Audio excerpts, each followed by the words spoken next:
All right, guys, welcome back to another episode of Bowhunter Die. We have professional tracker on the line with us today, John, the tracker, Sir John, we're going to call him, because I'm going to get the A+ service if I ever need his services. He's of course, on. Let's hope we don't, though. I think, and no offense to John, like we don't want him to go out of business, but we don't want to use his service. And that is foremost in all our discussions today. Make a good shot. Pick your shots. Take only a sure shot.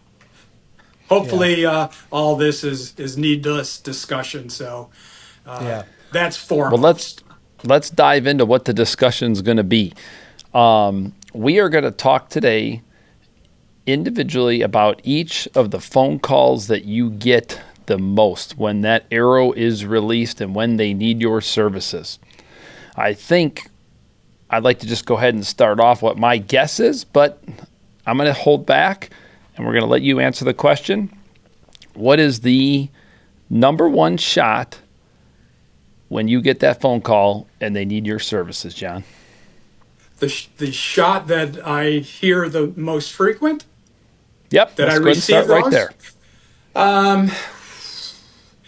Certainly gut shot is up there. High hits, shoulder hits, they're up there. Well, let's go ahead and start with the gut shot. You said that was the number one most frequent phone call, so let's dive into the gut shot. Yes. Justin? The back lungs, we call that one. Just that does bring up a good point. When you say gut shot, what does that really mean? Stomach, intestine, any place in the digestive tract? I mean, that's a pretty large expanse. And if you think of it in that way, that's probably one of the reasons why there's so much of it. If you were to analyze, the volume of the lung and the heart together, you maybe got this. But if you talk about stomach and intestines, the whole range, it's a big area. It's a much bigger volume. So if you got wild shots, there's a lot more chance of it landing in a big area than a small area. Well, I think for the intent of this video and helping people be successful at recovering your deer, because let's face it, at the end of the day, that's the thing that the three of us care about the most. Whether you make a phone call to you or you're calling your friends or you're doing whatever it takes to find your deer, because we're bow hunters, we care, and we're all in all the time, and we want to find our animals. So I think what's important specifically is we want to put together a podcast here today. If someone has just shot that deer in the guts, in the stomach, in that back area that you're talking about, what should we be doing? Well, foremost, as in any shot, after you've taken your shot, observe, watch, see where he goes, listen, get as much information as you can. But also, if by chance you have an opportunity to take a second shot, absolutely do it. Of course, on a gut shot, but on any shot, really, if it's a significant wound, something other than just through the top of the back and the fur, then any second shot is worth taking. And even if it's not a perfect shot, at that point, let another fly. I can't tell you how many times, if people had followed through with that, I probably wouldn't have gotten called. So if you get that opportunity, do so. Assuming you don't get that opportunity and he's moved off, be quiet, remain in your stand. What you want, hopefully, is for the animal not to go a great distance, feel comfortable that nothing's pursuing him, hopefully bed down, and that's where you want him to stay. So let the animal go, be quiet. When you do get to go out of your stand, get down quietly and back out. Yeah. So let's talk about backing out real quick, because I think that's probably the mistake that hunters make the most, especially when going after an animal that's been shot far back, is going in too quickly. And in my experience from talking to a lot of people through the years, people tend to, we want to always think we made a better shot, I think, than we did. I think sometimes when you shoot one far back, like if you shoot him way far back, let's say right in front of the back leg, there's really no denying where you hit him. But I think for a lot of folks that hit let's say, the front of the paunch, right behind the liver diaphragm area. I think for a lot of those people, they kind of still hold out hope and maybe think that they hit, something good in there. So they tend to track a little bit maybe too quickly. Yeah. In your experience, like how long should somebody wait before they take up the trail? Well, and they have that hope for good reason. If you are a little bit forward, a little bit higher, you do have an opportunity of getting not only the stomach, but some other good stuff, whether it's the liver, arteries or something in the blood system. So you can get lucky and pick up other things, and it all obviously depends on whether it's a direct broadside or an angled shot. But my theory is, unless it's just a gusher bloodbath, and even that doesn't necessarily prove anything because it can taper off in a big hurry. But unless it's that, assume all it is a gut shot, and you didn't get a whole bunch of anything else that's good. And for that reason, wait. Now, a lot of people, they think they're waiting, a good period of time by going 4 to 6 hours. That's way too short in my book. Can it be dead? Absolutely. Again, if you did hit some other things besides just the stomach. But assume that it didn't. And then, in my opinion, unless there's a weather-based reason that you have to get after it, I think 12 hours plus. A lot of times we stretch it out to 24 hours. And I've certainly seen plenty that were still able to go at 24 hours. So, yeah, I remember, that, let's say 4 to 8 was kind of, I think at one point, I would call it almost the standard. Yeah. Yeah. So I remember being with a friend of mine, he shot one far back on a morning hunt, and it was, first light. It was probably the first 30 minutes of daylight. Shot the animal. We knew it was far back. There was no opportunity for a second shot on that one. He ran off maybe 100 yards, 120 yards and stopped, and we could see him kind of hunched up, and he moved off, and, we slowly backed out. And I think we came back because we wanted to get in there that day before dark, I think was our goal, right? We wanted to get in there while there was still daylight, and it was probably, if I had to guess, it was probably 8 hours, something like that. And sure enough, we did kick that deer up that night, and of course we're going, crap, we should have waited longer. Hindsight's always 20/20, ended up letting him go overnight. We did find him the next morning, but it was not easy, to say the least, and it was probably pure luck, I would say, that we ended up finding that deer the next morning. We ended up spotting some crows or vultures or something like that, and that's what ultimately led us to that particular animal. But there was no blood trail at that point, the next morning. So, again, 8 hours we thought at one point in time was enough, but I think in, like you said, in most cases, you're better safe than sorry. Like you said, unless there's some sort of extraneous circumstances that are forcing you to go sooner, I think, that 12 to 24 is really a better option for people. And there's always going to be some risks. So go ahead, John. Really, I don't start getting comfortable about going till about 15 hours. If it really has to be some special situation for me to want to go. Of course, I've got the dog. It's a little different.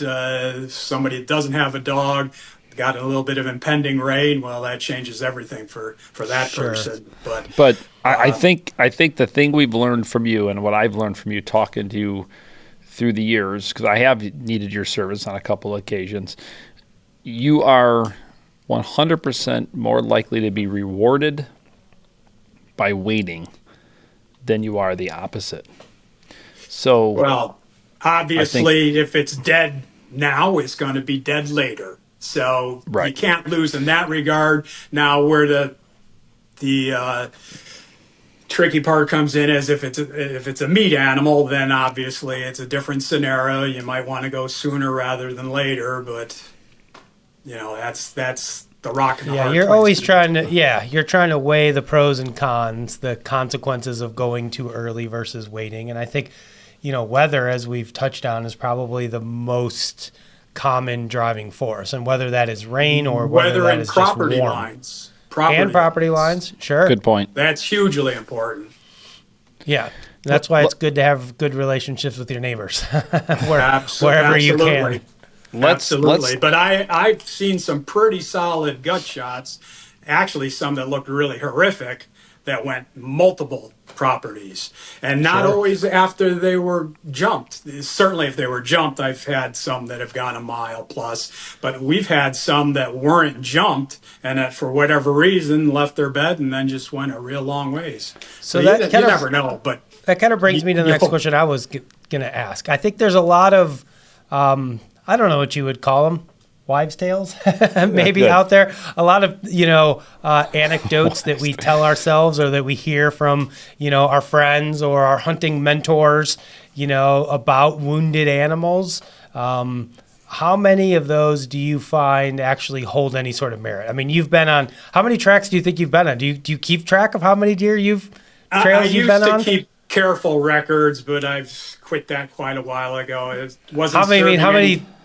The only reason I would keep track at this point is just to brag about how many, and I don't want to get in that. I want. But I think it's safe to say thousands of tracks at this point. So you've seen just about everything there is to see. Yeah, I've been doing this 40 years. I've done it basically from Montana to the subarctic, caribou, bears, cool. whitetails. So we've been on a lot of tracks. Right. And through those tracks, has there been any sort of pattern, if you will, that you've seen kind of hold true? And I think what Justin's getting I know where he's headed with that. Will they go uphill? They always go downhill. I mean, how many times have you been with your buddy and they're like, no, they won't go up there? Oh yeah, if this deer's wounded, he's not going over there. If it's a front shoulder or front leg, he won't go downhill. If it's a hind leg, he won't go uphill. All this stuff. Throw it out the window. They do whatever they want until they drop over. Now, having said that, one thing that does play out with regularity is that gut shot deer will go to water. Not always, but it happens with enough frequency that certainly is a good hunch to play. That one plays out. So if where you've lost a deer, if you know of some water sources, whether it's creeks, a pond, something like that, definitely check those. Yeah, and I think that's one that we hear a lot, and I've personally been a part of a few tracks that have ended in water. Yeah. There were differing, hits, backward. Is there any, do deer ever go to water with any sort of regularity on any sort of other hit that you find, or is that just a gut shot? I don't see a strong association with that. Okay. Unless, now there are other instances where we do find deer or game animals in the water dead, but I think they were so weak they got in the water, and whether it's muddy or something or other, that's just where they petered out. Or they will go into ponds and bigger water sources to escape coyotes or something that's on their tail. If they're being pushed and I often wonder on those situations like you described earlier where you came up on a bed where the deer hadn't been pushed by humans, if they're getting pushed by another predator of some sort that we don't know about. Yeah, or another buck that he's got problems now. This is my chance. And I've certainly talked to a lot of hunters that had their deer down or whatever, and another buck comes over and is pounding on it. So I'm sure that happens, no doubt. Yeah. Well, in closing, we got about a minute here, and wrapping up the gut shot deer. Summarize and wrap this up for us, John. If you're the guy who's in trouble, you believe it was a gut shot deer, what are the highlights here for them to hold on to and remember, so they're going to increase their odds of being successful at retrieving their animal? Visually and mentally gauge where that deer went. Remember that. Pick landmarks. Back out. Give it enough time. If you do go to trail, while you're trailing, I like to mark the trail with toilet paper. It's biodegradable. It's an aid for your tracking by sight. But it also, if a dog handler does get called in, that it's easy to put the dog on the trail. I like it when they're marked like that because I can gauge how my dog is working the existing trail with what ease, based on the time frame, based on the weather conditions, the wind, all that kind of stuff. So it gives me a good clue what I'm dealing with, and of course enables us to see that the dog is locked on. So last question for you, John, before we wrap this one up. How much time is too much time before you don't want to call a dog tracker, before you just can't do anything? Yeah, well, that's a loaded question. Generally, a gut shot is pretty good trailing for the dog. Usually there's a fair amount of scent associated with it. Not always, but usually. So again, it's a loaded question. You should be good the next day. And Okay. generally with something like that, where it's a seriously wounded animal, and hopefully that kind of scent is rolling off it, a couple of days should be good. I mean, Okay. So I've like if you trailed a shoot whole one lot and longer than that, but don't count on it.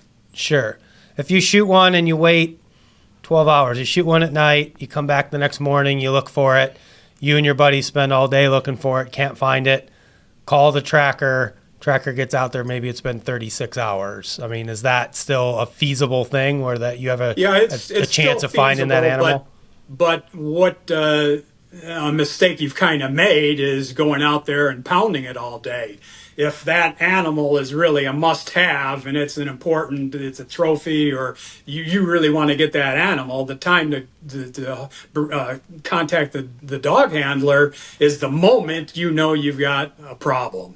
If you're going to pound it and grid search it and traipse all over it, it's not helping the cause. And in some cases, it won't make a difference. The dog will lock on and go right through it. But if it was one of those iffy trails and it was kind of tricky to trail, then you do all that on top of it, you've just hurt the cause. So sooner Right.